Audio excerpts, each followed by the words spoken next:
Hello aspirants, welcome to यूआईएस के online platform पर हम लोग पीसीएस प्रारंभिक परीक्षा के मद्देनज़र प्रीवियस ईयर क्वेश्चंस को सॉल्व करवा रहे हैं। उस सीरीज़ में अलग अलग समय पर अलग अलग जो सब्जेक्ट्स हैं उनकी क्लासेस ली गई हैं और इस सीरीज़ में मैं एनवायरनमेंट इकोलॉजी के प्रीवियस ईयर क्वेश्चन पेपर को सॉल्व करवाऊँगा।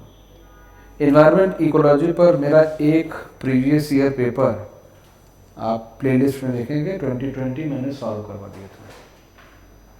तो आज क्योंकि 2020 प्लेलिस्ट पर पहले से पड़ा हुआ है, इस लेक्चर को रिपीट करने का कोई मतलब नहीं है। हम लोग आज 2019 के क्वेश्चन से चर्चा स्टार्ट करेंगे। जो 2019 में जो क्वेश्चंस आए हैं उनको ध्यान में रखते हुए हम लोग चर्चा को आगे बढ़ाएंगे। तो 2019 में जो पहला क्वेश्चन है, इकोसिस्टम के संबंध में निम्न में से क्या सत्य है? What is true about ecosystem? तो इकोसिस्टम के संदर्भ में कुछ कथन दिए हैं। इकोसिस्टम क्या है? इकोसिस्टम पर्यावरण और जीवधारियों के बीच की एक ऐसी व्यवस्था है जिसमें जीवधारी निवास करता है और अपने इकोसिस्टम के साथ एक संबंध की स्थापना करता है। इसमें जीवधारी विभिन्न जीवधारियों के साथ और अपने पर्यावरण के विभिन्न घटकों के साथ रिलेशनशिप एस्टेब्लिश करता है। ये जो फंक्शनल रिलेशनशिप है यही इकोसिस्टम है। तो पहला question, what is true about ecosystem? Ecosystem के संबंध में निम्नलिखित में से क्या सत्य है? पहला विकल्प है primary consumers are least dependent upon producer. प्राथमिक उपभोक्ता उत्पादक पर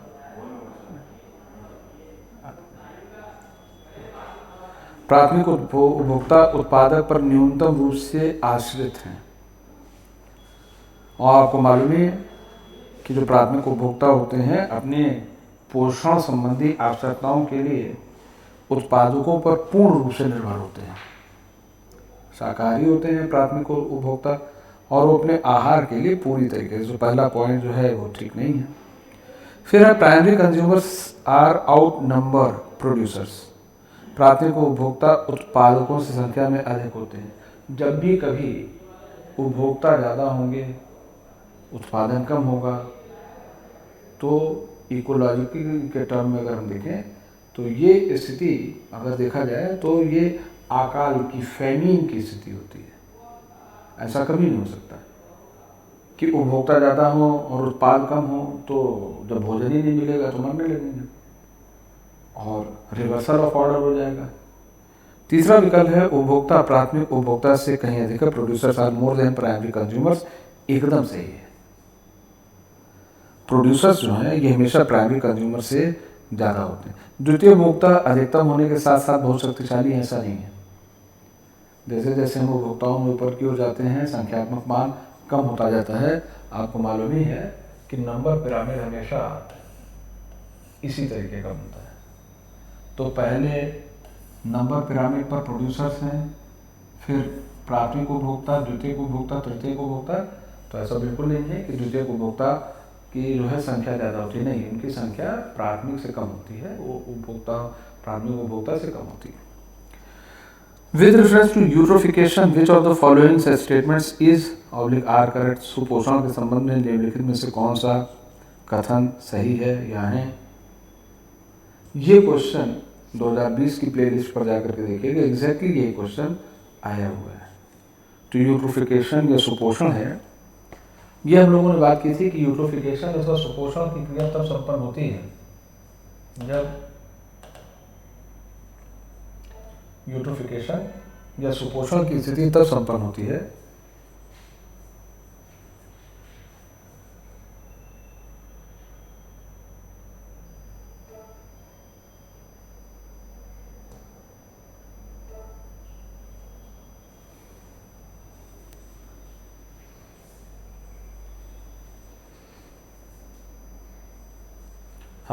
सुपोषण की क्रिया तब संपन्न होती है जब जो जल निकाय होते हैं, वाटर बॉडीज जैसे पॉन्ड्स, जैसे तालाब, उसमें कार्बनिक पदार्थ की मात्रा बढ़े।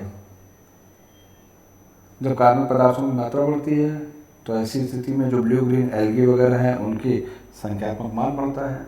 ये सरफेस पर एक्यूमुलेट कर जाती हैं, और जब ये सरफेस पर इस तरीके से एक्यूमुलेट करती हैं तो ऐसी स्थिति में अंततः जो पोषक आवश्यकताएं होती हैं वो खत्म हो जाती है। तो आइए इसको जरा देखा जाए, समझा जाए।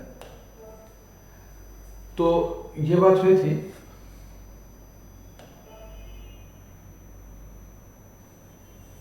कि मान लीजिए कि ये पॉन्ड है, ये एक तालाब है, और जो ये पॉन्ड है, जो तालाब है, इसकी सतह पर ये पानी है। जब बाहर से कार्बनिक रेजिड्यू, ऑर्गेनिक पदार्थ इसके अंदर आते हैं, तो जैसे हम खेतों में, बगीचों में पौधों को, प्लांट्स को मैन्योर दें, खाद दें, तो क्या होता है, उनकी वृद्धि होती है, बढ़ते हैं। उसी तरीके से जब इसके अंदर ऑर्गेनिक रेजिड्यू आएगा, जब इसके अंदर ऑर्गेनिक पदार्थ पहुंचेंगे, तो ऑर्गेनिक पदार्थ की उपस्थिति में क्या होगा, ये ऑर्गेनिक पदार्थ पहुंचेंगे, कार्बनिक पदार्थ। तो जो शैवाल इसके अंदर होंगे, जो नील हरे शैवाल होंगे, उनका प्रस्फुटन होगा, ज़्यादा मात्रा में आएंगे। अब नील हरे शैवाल ऊपरी सतह पर फैल जाएंगे, जो नील हरे शैवाल हैं ये ऊपरी सतह पर फैल जाएंगे। या इसकी वजह से जब प्रकाश संश्लेषण की क्रिया होगी, जब फोटोसिंथेसिस की क्रिया होगी, तो प्रकाश संश्लेषण की क्रिया के कारण जब प्रकाश यहाँ आएगा तो ऑक्सीजन गैस का जो निर्माण होगा, वो ऑक्सीजन गैस इस तरीके से यहाँ से बाहर की ओर निकल जाएगी।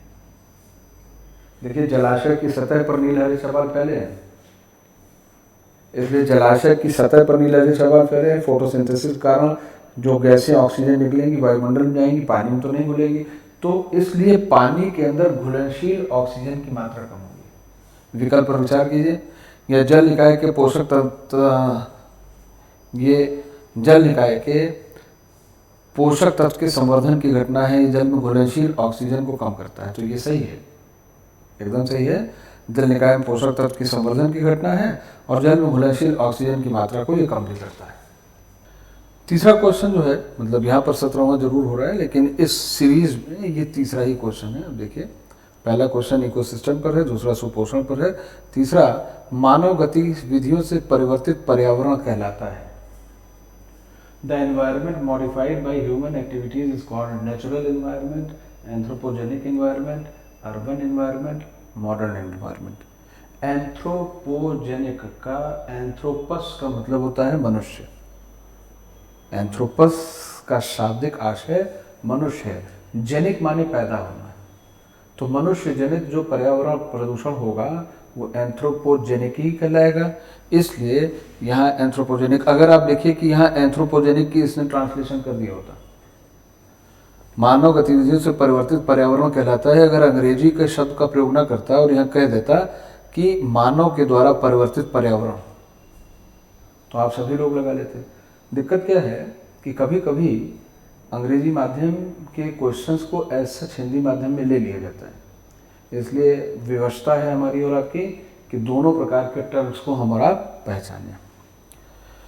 फिर अगला क्वेश्चन है, निम्नलिखित कथनों में से कौन सा सत्य नहीं है। भूमध्य रेखा से ध्रुवों की ओर जाति विविधता में वृद्धि होती है। जब हम भूमध्य रेखा से ध्रुवों की ओर जाते हैं तो जाति विविधता में वृद्धि होती है। देखिए ये चीज एकदम से गलत है, क्योंकि जैसे जैसे हम भूमध्य रेखा से, जैसे जैसे हम भूमध्य रेखा से ध्रुवों की ओर जाते हैं, जाति विविधता कम होती जाती है, और ये लिखा है कि जाति विविधता में वृद्धि होती है, तो गलत है। उष्ण कटिबंध शीतोष्ण क्षेत्रों की अपेक्षा अधिक जातियों को आश्रय देते हैं, ये ठीक है। जो उष्ण कटिबंध होते हैं ज़्यादा मात्रा में जीवधारियों को आश्रय देते हैं, क्योंकि जो ठंडे क्षेत्र होते हैं उनमें उत्पादकता कम होती है और आश्रय के लिए निवास भी कम ही होते हैं, यानी वहाँ अनुकूल परिस्थितियाँ नहीं होती। तो कौन सा सत्य नहीं है, निम्नलिखित कथनों में से कौन सा सत्य नहीं है। तो देखिए भूमध्य रेखा से ध्रुवों की ओर जाति विविधता में वृद्धि होती है, ये सत्य नहीं है, ये वाला सत्य है। विशालतम जैविकता अमेजनी वर्षा वनों में पाई जाती है, ये भी सत्य है। पृथ्वी पर वर्षा वनों में सर्वाधिक जो जैविकता पाई जाती है वर्षा वनों में, विशेष रूप से अमेजन वनों में पाई जाती है। फिर जाति विविधता शीतोष्ण क्षेत्रों से ध्रुवों की ओर घटती जाती है, जो जाति विविधता है, जब हम शीतोष्ण क्षेत्र से ध्रुवों की ओर जाते हैं, तो शीतोष्ण क्षेत्र जो आपके जो शीतोष्ण क्षेत्र हैं, जो टेम्परेट जोन 66.5 डिग्री से जब हम ध्रुवों की ओर जाते हैं तो घटती जाती है, तो ये भी सही। तो ये तीनों विकल्प सही हैं और ये वाला सही नहीं है। अगले क्वेश्चन पर आ जाए, तो जो अगला क्वेश्चन है, गैस जो धान के खेत से उत्सर्जित होती है तथा भूमि के तापमान में वृद्धि करती है, वो कौन सी है? और आपको ये मालूम ही है कि धान के खेत में एनाएरोबिक कंडीशन में, अवायवीय परिस्थितियों में सेल्यूलोज के विघटन के परिणाम स्वरूप मीथेन गैस पैदा होती है। और मीथेन गैस जो है ये green house effect producing gas है। तो मीथेन गैस इसका सही होगा विकल्प, nitrogen, carbon dioxide, carbon monoxide और मीथेन। तो देखिए चौथा विकल्प जो है यहाँ पर ये एकदम सही है, चौथा विकल्प। फिर अगला जो क्वेश्चन है वो आइए देखा जाए। अगला क्वेश्चन है, निम्नलिखित घटनाओं को उनके प्रारंभ के कालानुक्रम में व्यवस्थित कीजिए और नीचे गए कूटों में से सही उत्तर चुनिए। ये क्वेश्चन पिछले पेपर पर भी आया हुआ था। ये जो क्वेश्चन है जिसमें इन 4 विकल्पों की चर्चा है, ये 2020 में जो हम लोगों ने पेपर देखा था उसमें भी आया था। तो देखिए वन्य जीव संरक्षण अधिनियम जो है 1972 का है, 1972। प्रोजेक्ट टाइगर जो है ये 1973 का है। तो 72 में वन्य जीव संरक्षण अधिनियम आया, 1973 में प्रोजेक्ट टाइगर आया, प्रोजेक्ट हाथी या प्रोजेक्ट एलिफेंट 1992 में आया और जैव विविधता अधिनियम 2002 में आया। तो यहाँ पर जो आपका विकल्प होगा 1, 3, 4, 2 सही होगा। दिए गए विकल्पों में बी विकल्प एकदम सही है।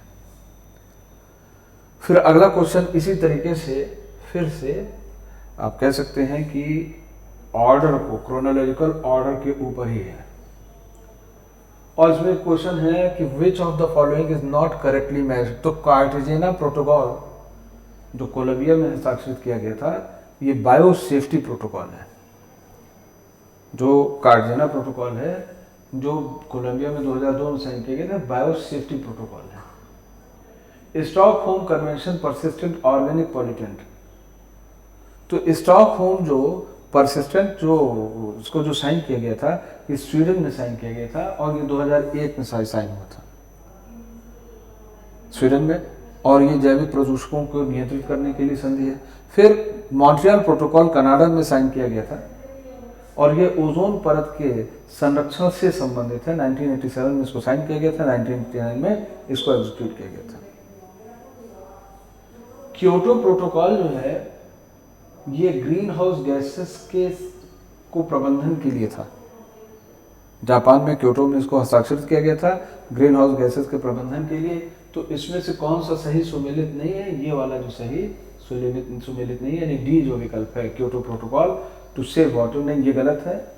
Kyoto protocol was signed to mitigate green house gases, ये हरित गृह गैसों को मात्रा को कम करने के लिए इसको हस्ताक्षरित किया गया था। तो डी विकल्प इसमें सही विकल्प नहीं है। फिर अगला है उष्णकटिबंधीय क्षेत्रों में तितलियों की प्रजाति सर्वाधिक संख्या में पाई जाती है। Maximum number of species of butterflies are found in tropical countries. और कारण दिया है तितलियां कम तापमान में नहीं रह सकती हैं, butterflies can not tolerate low temperature. कथन भी सही है, कारण भी सही है।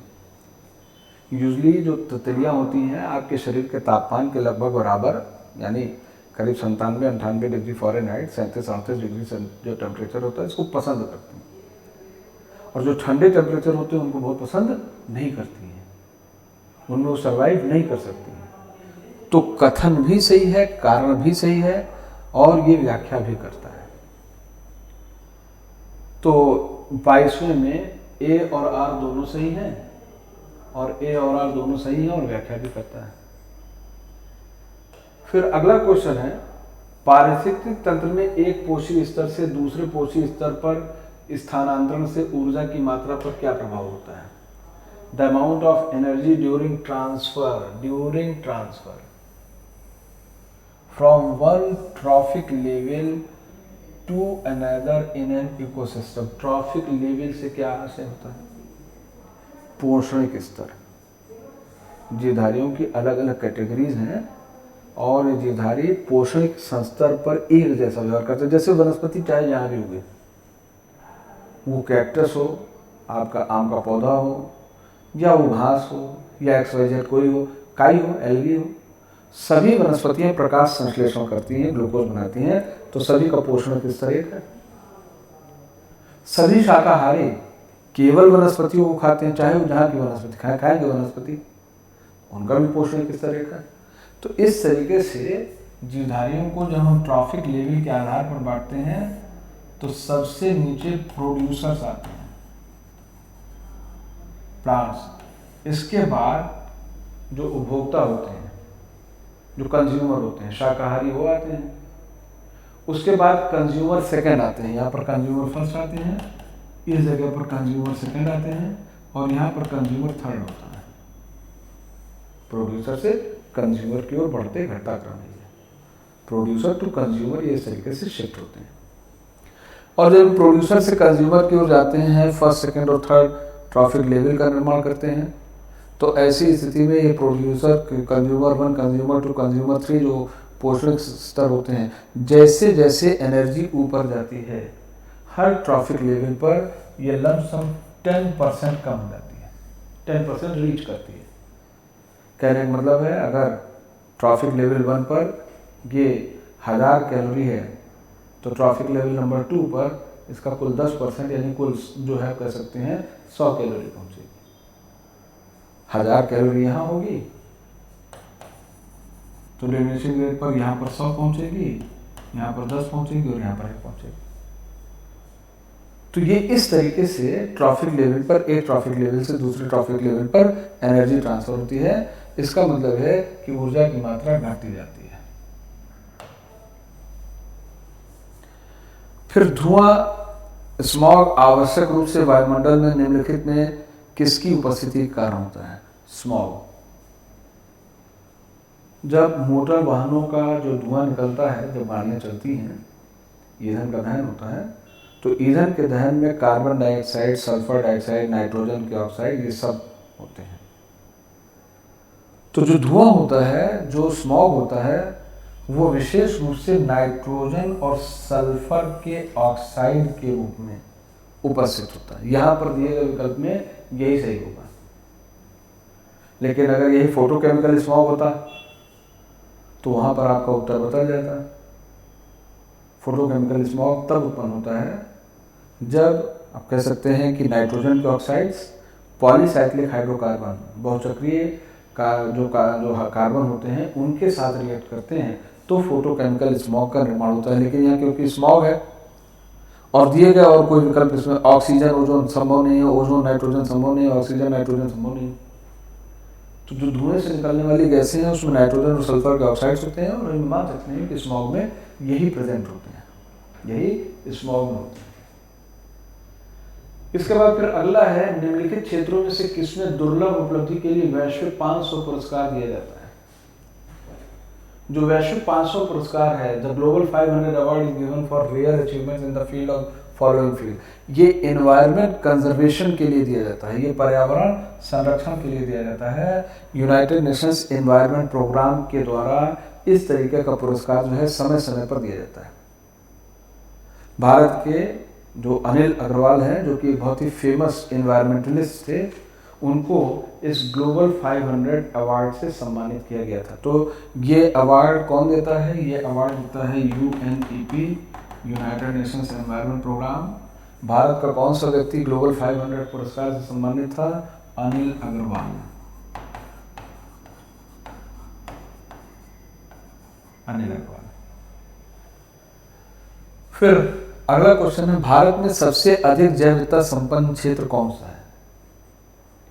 तो जो सर्वाधिक जैव विविधता जो संपन्न क्षेत्र है वो गंगा के मैदान, ट्रांस हिमालय, पश्चिम घाट और मध्य भारत में। देखिए इसमें जो पश्चिम घाट है, वेस्टर्न घाट है, ये भारत में सर्वाधिक जैव विविधता संपन्न क्षेत्र है। Most biodiversity rich area in India is western Ghat. इसको हम पश्चिम घाट के नाम से जानते हैं। दोस्तों 2019 के पेपर में यही इतने क्वेश्चन थे जो हमारे और आपके लिए इम्पोर्टेंट थे। लेकिन तब आज चर्चा यहीं तक। 2018 के पेपर को लेकर के हम लोग कल उपस्थित होंगे। आज के लिए इतना ही। Thank you, take care.